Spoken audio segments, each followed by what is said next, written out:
तो आज हम लोग जानते हैं कि जावास्क्रिप्ट में where, let और const में क्या डिफरेंस होता है। तो वो समझाने के लिए मैंने स्क्रीन पे कोड लिख के रखा है, जिसके थ्रू हम समझेंगे कि जावास्क्रिप्ट में where, let और const में क्या डिफरेंस होता है। तो यहाँ पे टेस्ट where एक फंक्शन है जिसको मैंने बाहर कॉल किया हुआ है। अब where मेरा फंक्शन स्कोप होता है।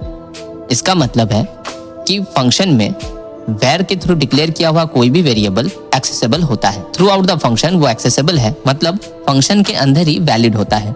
इसको बार बार रीडिक्लेयर भी कर सकते हैं हम लोग। अब आते हैं हम लोग लेट की तरफ। तो लेट को समझने के लिए जावास्क्रिप्ट में लेट के थ्रू हम लोग जो भी वेरिएबल को डिक्लेयर करते हैं वो ब्लॉक स्कोप होता है। इसका मतलब है कि कर्ली ब्रेसेस के अंदर ये जो आपका वेरिएबल है ये एक्सेसिबल होता है। कर्ली ब्रेसेस के बाहर इसको हम लोग एक्सेस कर सकते हैं, ये जैसे इस एग्जाम्पल में।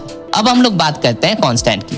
तो जावास्क्रिप्ट में कांस्टेंट भी ब्लॉक स्कोप होता है। इसका मतलब जावास्क्रिप्ट में आप कांस्टेंट के थ्रू जो भी वेरिएबल को डिक्लेयर करते हैं वो कर्ली ब्रेसेस के अंदर एक्सेसिबल होता है, लेकिन कांस्टेंट में हम लोग वैल्यू को सेम ब्लॉक के अंदर रीडिक्लेयर नहीं कर सकते जो हम लोग where में कर सकते हैं। लेट में और कॉन्स्ट में हम लोग दोनों केसेस में सेम ब्लॉक के अंदर उसको रीडिक्लेयर नहीं कर सकते हैं। जावास्क्रिप्ट इसका परमिशन नहीं देता है। और कॉन्स्ट को हम लोग क्या करते हैं, कांस्टेंट टाइप डिक्लेरेशन के लिए यूज करते हैं। हालांकि ऑब्जेक्ट या एरे अगर हुआ तो मेरा जो वैल्यू है वो हम चेंज कर सकते हैं, अपडेट हो जाता है। और लेट को हम लोग वेरिएबल डिक्लेरेशन के लिए अब यूज करते हैं। where का इतना यूज अभी नहीं होता है करेंटली, क्योंकि ये बहुत बग क्रिएट कर सकता है आपके कोड में। तो यही था डिफरेंस आपका लेट, कॉन्स्ट और where के बारे में जावास्क्रिप्ट में।